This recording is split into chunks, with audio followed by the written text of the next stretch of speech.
All right. Hey, good afternoon, everybody. It's Richard Hart. I wanted to do a quick conversation about conversational technology with tac.ai.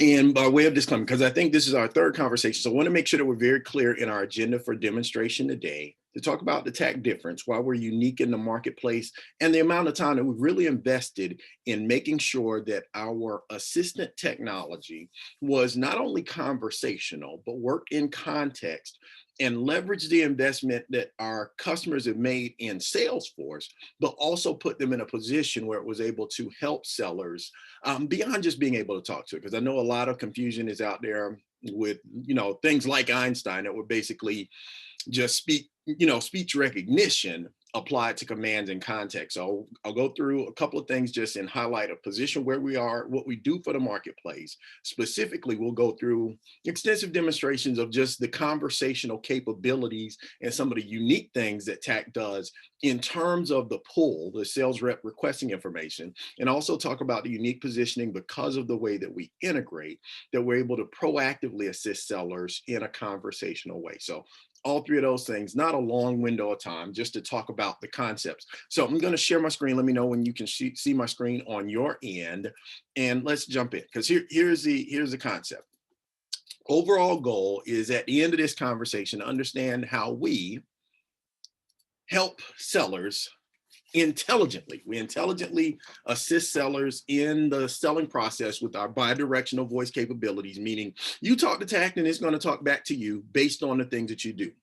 And I know it's easy when you hear a category as big and as exciting as voice to pigeonhole and have everything be just about voice capabilities, but want to know that, a good assistant for a seller isn't just about voice.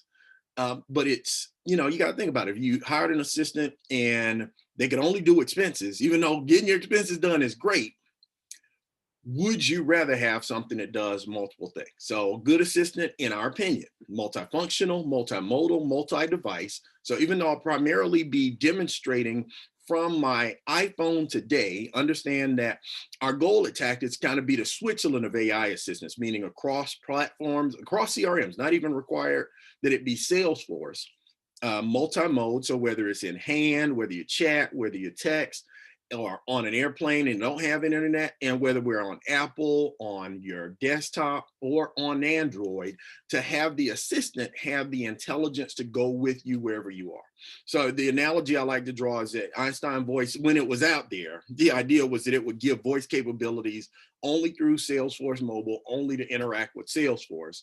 Where TAC AI, our goal is to be anywhere that the seller needs to be, knowing that sometimes they'll be on their phone. Sometimes they might be on their iPad, a tablet, even in visionary mode down the road in their car, but have access to any of the data at their command, whether it's a touch, tap, or text, to get their CRM in line with their calendar so it knows what they're doing in their day, and then to build out to help them do a better job selling, not just entering information in Salesforce. Making sense so far? So with that, setting the stage for our demo, we're going to talk about all the things that we do to leverage each device's unique capabilities, whether we're talking desktop, phone, or camera. But today I'm just going to focus on voice because that's what you asked about, right?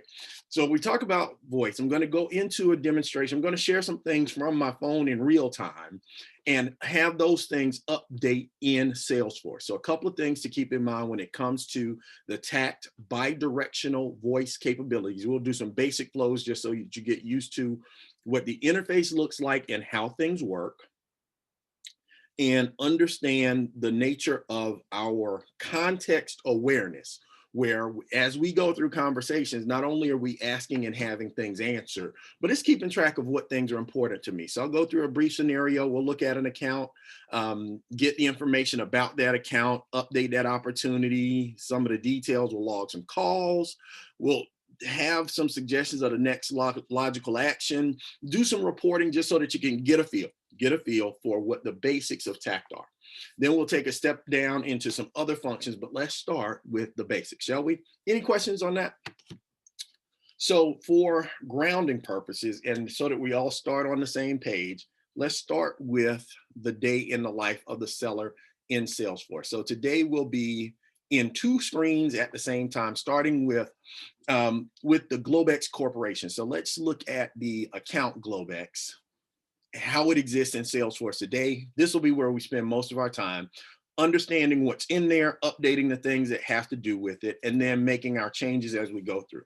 So the Globex account has a number of open opportunities, activity over time. And if we look at our details, down to the account infrastructure, who's in charge, and then has several opportunities that have happened over time, some that are already closed, some that are in motion right now, but we'll specifically be focused on one opportunity, the Globex expansion deal, which is, let's grab the detail so that you know where it is when we start, so that as we make changes and interact with it, you know that we're real time in interaction with Salesforce and getting the information directly from here. So this opportunity is scheduled to close February 7th, 2021, deal amount $675, and also has our main contact for this account as Lisa Simpson. Makes sense? So setting the stage, that's what we'll be working on today. So let's switch over to my screen for a while and get to know our Tact digital assistant. Now, if you look at my phone, one of the things that you'll see is that there are several tabs that deal with other parts of how we help people in the assistant process. We talked previously about email, calendar, notifications, and the one view count contact records. We're going to spend our time today in the bidirectional voice assistant. So quickly clicking on the voice assistant tab, here's the first thing. You don't have to know everything about what Tact does. You can always ask the assistant what it can help you with, and it can drill down into any category. So if I say help,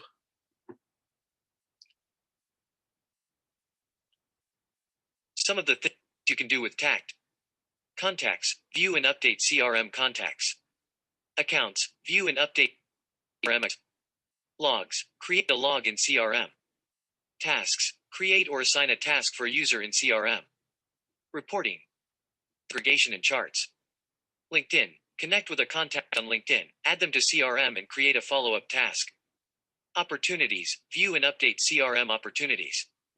You can get specific help for each one of above by saying help, follow. So I'll shorten that for today, knowing that as we go through the process, any of the things that I just know how to do because we've done them, the goal is for us not to have to extensively train the sales reps, but for them to have a conversation with their assistant, and the assistant to do the things based on who they are and the things that they like to do. So in this case, let's start off with just finding out about Globex. What's the latest on the Globex account? The account name is Globex Corporation. The account phone is telephone 1-456-7000-123-67000. The website is https://bit.ly/2tduou. The owner full name is Tact. The industry is manufacturing. The is Canfield, Ohio 44406 US. The annual revenue is $4 billion.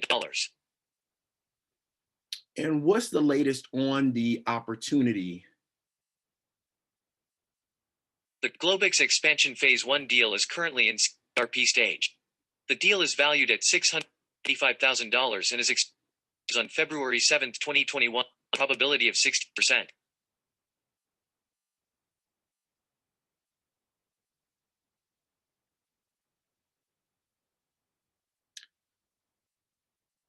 Update the deal amount to $750,000. Okay, you want me to update the amount for expansion phase from 675,000.00 to 750,000, right? Yes. Done. Update the close date to February 15th, 2021.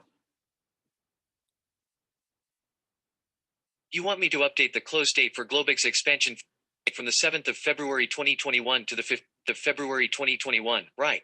Yes. Yes. Done. All right, so if we look under the covers, oops, got to make sure. Sorry, I can't find what you're looking for. I understand. It's like toddlers is always listening to what we are saying. So for now, let me pause the listening there and go check what's happened under the cover. So under the covers, the deal amount that we had initially for our Globex opportunity, we started off at $675,000 with the updates that we just made. You'll see that right here once lightning comes back lightning fast, that the deal amount is now set at $750,000. Close date is February 15, 2021. And any of the deal details, any of the fields that are in our metadata, because we connect at a metadata layer, we could ask for and update those things in real time in Salesforce. And it always complies to the Salesforce rules about the action. Does that make sense? And then, one of the things that I know that you and every other organization is focused on is having an opportunity for sellers to easily access information and let people know about things that are happening in their day, to create, to understand when calls happen, to be able to log calls, quick, easy, no fuss, no muss. So let's, for the sake of our example, let's log a call to Lisa Simpson, who is our executive for the meeting, because we do have a meeting coming up. Log a call for Lisa Simpson.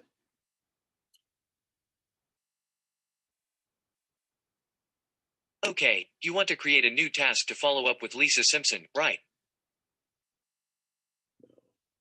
Okay. Log a call.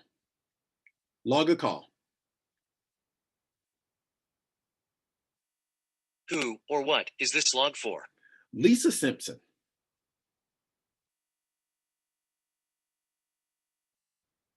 Which contact are you interested in? 1. Can you give me a summary of the discussion? Today, Lisa and I are met about the upcoming expansion deal, talked in specific about expiring warranties and upcoming support and success metrics.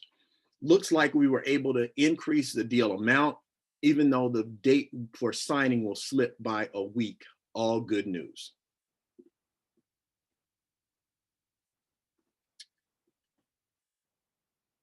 I logged the notes for you. Do you want me to remind you up with Lisa Simpson? Yes. When do you want to follow up? Next Tuesday at 2 p.m.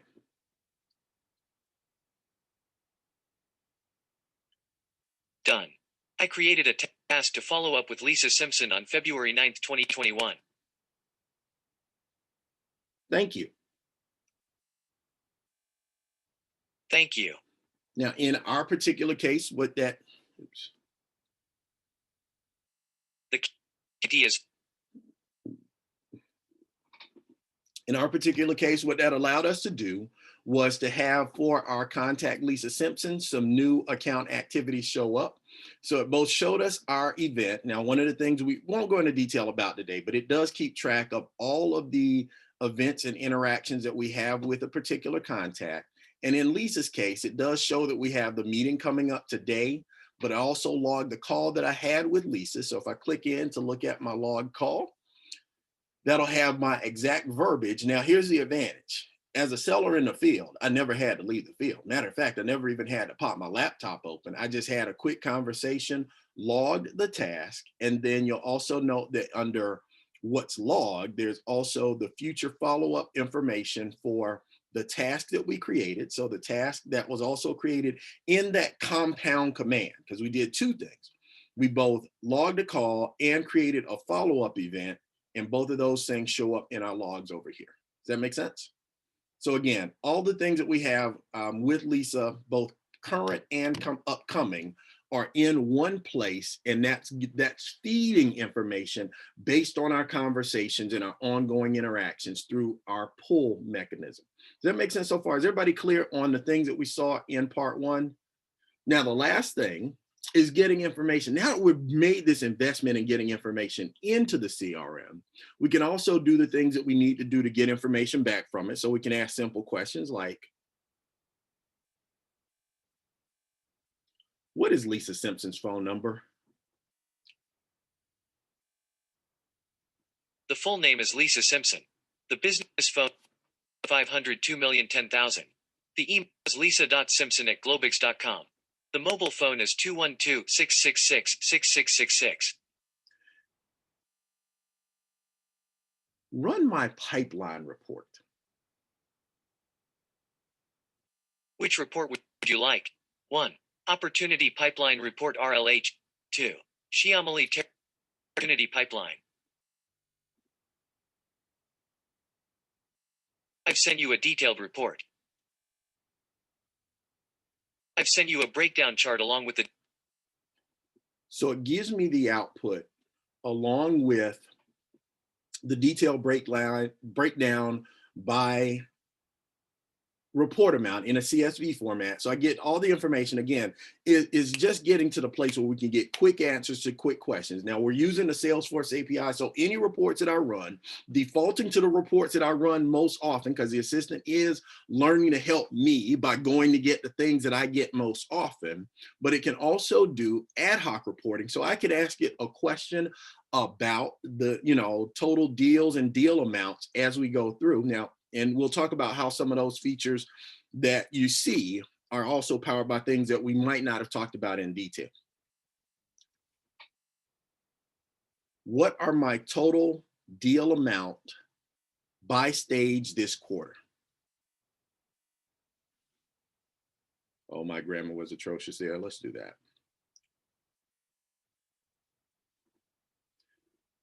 Goes through to clarify which thing I'm asking about.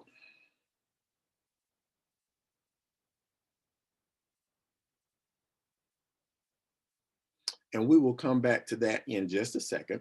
But let's stop and pause for a second, pause for the cause, and check where we were on our demo agenda. So in that process, saw the immediate update effect of updates to SFDC. You saw as we went through that process, getting our account or opportunity information. And here's the breakdown. We went in context, meaning it already knew, because we talked about the Globex account, that brought it into context, that when I asked what are the latest on the opportunities for it, it already knew that it was the Globex opportunity. And from there, when I updated the close date and the deal amount, those were it keeping track of the conversation we had. You'll find that there are very few tools on the market that have even considered the conversational nature of a person interacting with a person. See, if I was talking to my assistant about the Globex account and specifically the Globex deal, it would be natural for us to expect that conversation to remain in context. Any of the automatic speech recognition technologies that you've seen don't take into consideration that human factor. And what we're looking to do is to perfect and improve the personal experience that we have of the technology. After that, we logged a call, simple interaction. I said who it was. It already knew the time and date, so it asked me the details that were needed and then proactively prompted me for creating a follow-up task. Now, we do have many implementations with our customers where their visit recordings or visit reports have different things that are required. We use a concept that you saw, but might not have known that was what you were looking at, called dynamic slot filling, to know what things are required to feed the system the important information. We ran an existing Salesforce report and also created an ad hoc query based on information in natural language. So again, a lot of power in just the basics and out of the box features of our technology. Does that make sense?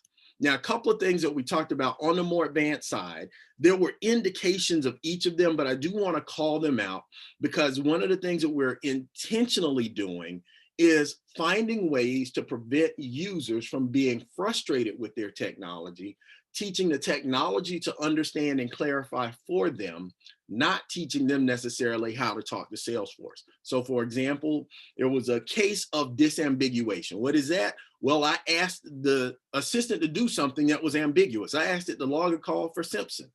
The assistant asked, well, you got two Simpsons in your relevant data set. You mean Lisa Simpson or Bert Simpson? I picked the right one. It went on to do the next thing. And then the second thing that you saw was dynamic slot filling, meaning there was a part of the information that was not given for the logging of the call.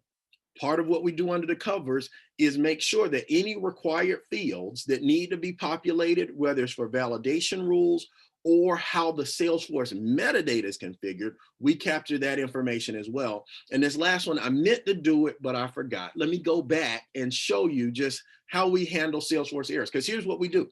We leverage the metadata, the rules, the definition, anything that you already have in Salesforce about how data should work. We allow those things to impact and be read back to the user. As long as you got a description in the field, what message they would get on the screen, the assistant's going to read it back to you. And since we're going to go back to demo, rather than do two things at one time, let me also talk about what we're going to bridge into next in terms of advanced function. Because if you think about the ideal assistant, if you needed somebody to help you get something done, it wouldn't just be about you always calling out to them. In addition to being multifunctional, multimodal, and multi-device, our assistant is proactive. So it is monitoring the events that are coming up on your calendar. We have, what we talked about, the integration to the user's business calendar, so that any events that need to be synchronized to Salesforce or that involve Salesforce contacts, it proactively notifies us before. It taps you on your shoulder if you forget. On the way into a meeting, we have a scheduled information delivery where it'll say to you, hey, you got a meeting coming up with this person, and give a targeted set of information, both from your CRM and in many integrations from another system, so that that rep goes in equipped with the battle card specific to the contact or account he's about to see. And we also focus on location intelligence, being able to geofence and know when I get to a specific location, here's some information that might be helpful for who else I see when I'm in that area. Now, for today's conversation, I'll just do a quick thing. I'll give you back one of those examples of what happens when we create just a basic error. And then the second, we'll come back, we'll talk about the last thing after this is how we teach the assistant to learn new things based on our new needs. Am I tracking okay? Does everything that I've said so far make sense to you? Excellent. Well, let's take this last couple of examples. So first thing, and I just set up a basic business rule, but any validation rule that you have, we can make sure that it is whatever validation there is for the item that's in concern for you, we have that option as well. So if we take for this example, our Globex opportunity, what's the latest on the Globex deal? The Globex expansion phase 1 deal is currently in CRP stage. The deal is valued at $150,000 and is expected to close on 2021 with a probability of 60%. Okay, now in my scenario, I've set up just a basic validation rule, and it could be any validation rule. Whatever error would be sent back through Salesforce is also going to be returned as spoken text to us. So update the close date to January 1st, 2021. Okay, you want me to update the close date for Globex expansion phase 1 from the 15th of February 2021 to the 1st of January 2021, right? Yes. CRM returned this error. The opportunity close date must be in the future. And that's just a description. That's whatever text you wrote or I wrote into your validation rules, is leveraging what Salesforce is doing under the covers that makes that a reality. Does that make sense? All right. And our last example, just want to click over because I know we spent most of our time with the assumption that the seller's initiating the process of asking for a thing, creating a thing, or updating a thing. One of the most powerful combinations of information we've been able to put together to help sellers sell better, knowing that the best sellers build their days in their calendar. Your success is written in your daily agenda. We believe it, and so do they. Is that right before a meeting, it tells you, it says, you got this meeting coming up with Lisa Simpson. Says, I found some information about your upcoming meeting.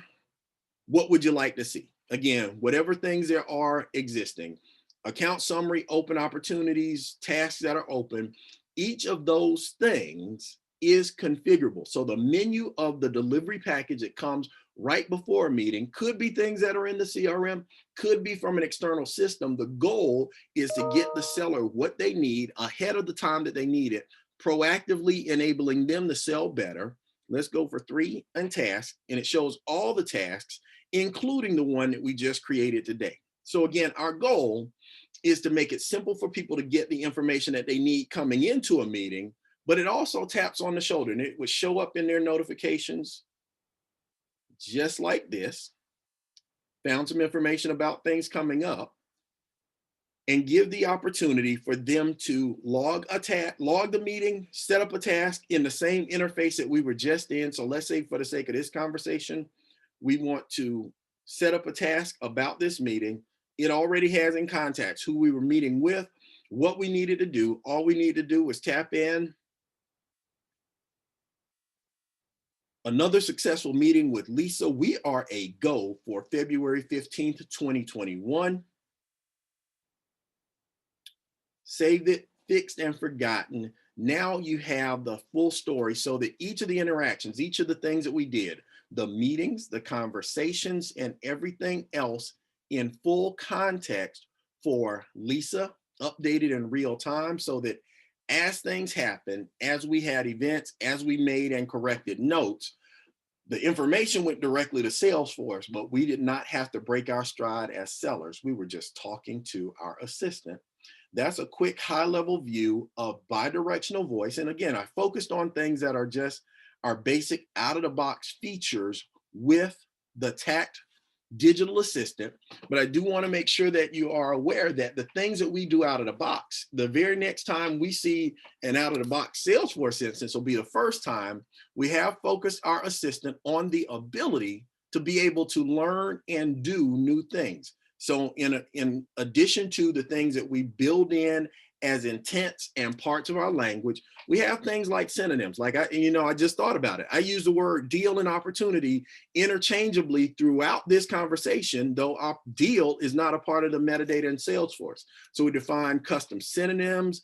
We teach the assistant new skills that fit your business. And we have some examples from different industries, different technologies, but the basic context of our conversation builder is that we take any of the examples or any of the exceptions or any of the things that fall outside of our designed or existing behavior and use those to create new ones so that the assistant is always evolving to get your users better results based on the things that are there. Now, we don't have a long time to go into a deep architectural discussion, but understand that the power of Tact is really built into the platform.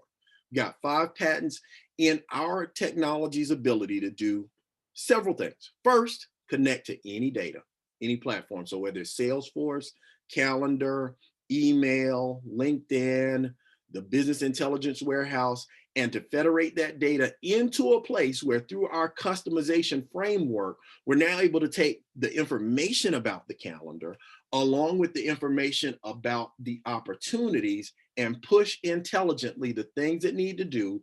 And that powers our conversational experience where we're talking bidirectionally, regardless of channel. We use the iPhone today, but we could have been talking to Alexa, and the native app experience, whether it's iPhone or Android, so that in any mode that a seller wants to interact with his assistants, whether there's touch, text, or tap, Tact helps them do it. Questions?